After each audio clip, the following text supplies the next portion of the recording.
Why are some kids sad? What makes the wind blow? How do birds fly? Our world is full of curious phenomena. To find answers or solve problems, we can use a process which was first acknowledged by the scientist and philosopher Ibn al-Haytham in the 11th century.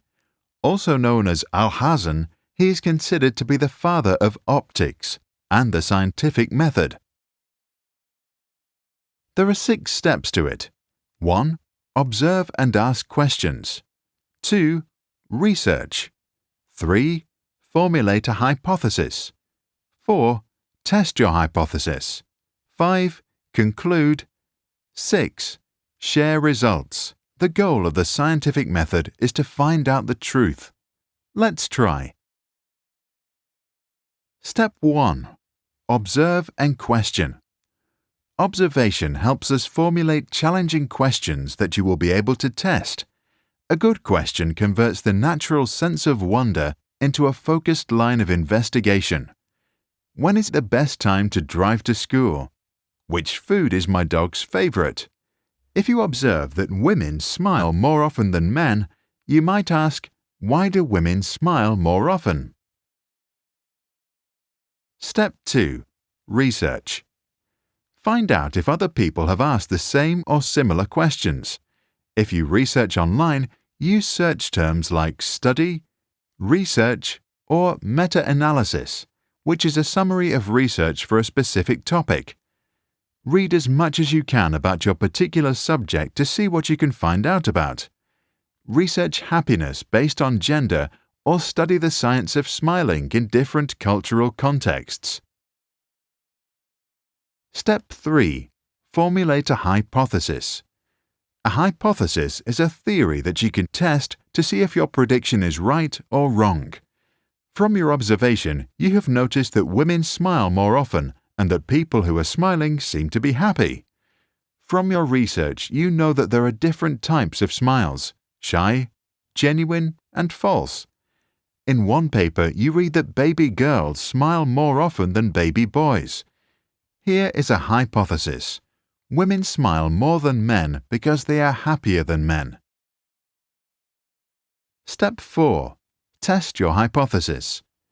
When you test your hypothesis, you want to make sure to do this in a fair way and that the conditions are constant. For this hypothesis, we can design a test where an interviewer talks with a set of men and women for 5 minutes each, counts how many times they smile, and then asks each one to rate their level of happiness.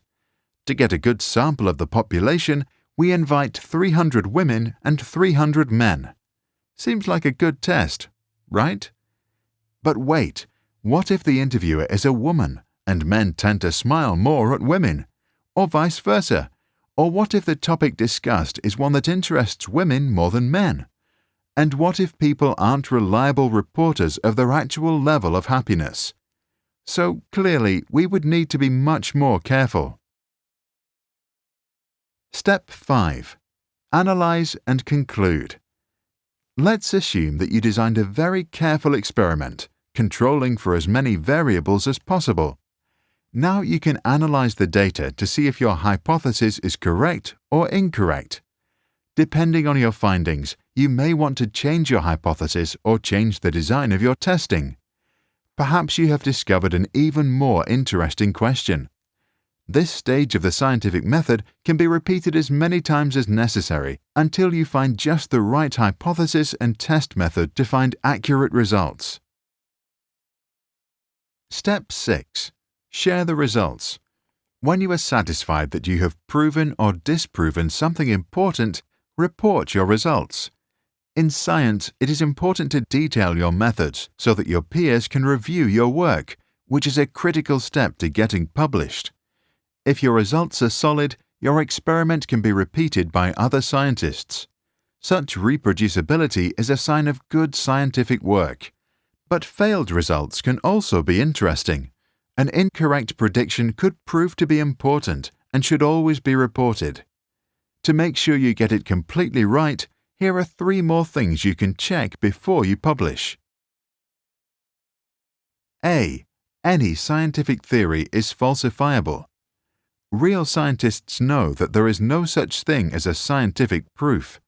In other words, you can never prove your theory to be 100% right. All you can do is find a lot of supporting evidence that it could be correct. Here is one example. Say that someone says, hamsters can fly. We cannot prove that this is false. Yes, we have never seen a hamster fly, but we can't test all possible conditions or look in all possible places on the planet to know that all hamsters never fly. Maybe a space hamster does.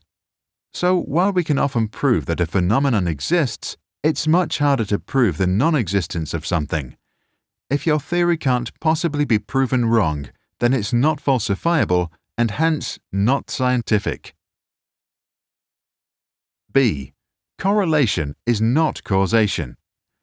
When you analyze your results, it is important to separate between two possible reasons: correlation or causation. Let's say you hear that towns that have more churches also have more bars. Could it be that religion makes people want to drink, or that drinking helps people to find God?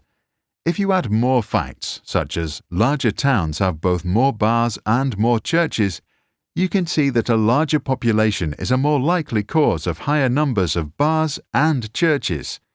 There is probably a correlation, but no causation. If we compare men with women and would conclude that women smile more and are more happy, then this still doesn't mean that it's happiness that makes them smile. Maybe they just eat more chocolate and cookies, which makes them both happy and smile a lot. C. Avoid selective windowing. When you publish, you've got to show all relevant facts. Colgate once ran an advertising campaign claiming that 80% of dentists recommend Colgate. What they didn't tell us is that when they asked dentists to select their preferred toothpaste, Colgate was just one of many other brands they also recommended. Colgate was later sued and forced to take down their misleading ads. The purpose of science is always to find out the truth and nothing but the truth. To use science to mislead us is wrong and terrible business practice. Let's do a last example together. I have 2 coins. One is bigger. Why? The small coin says 1 cent, the bigger one says 5. Aha! Small coins are worth less money. Bigger coins are worth more money. I pull some more coins from my pocket. 2 more pennies, 1 more nickel, and a $0.25, which is 25 cents. Great, my hypothesis seems true. But wait, is the quarter worth more because it is bigger? So is that a correlation or a causation? My sample size is pretty small. I don't think I am ready to report my results. Can you help out? Please apply the scientific method to study your local currency.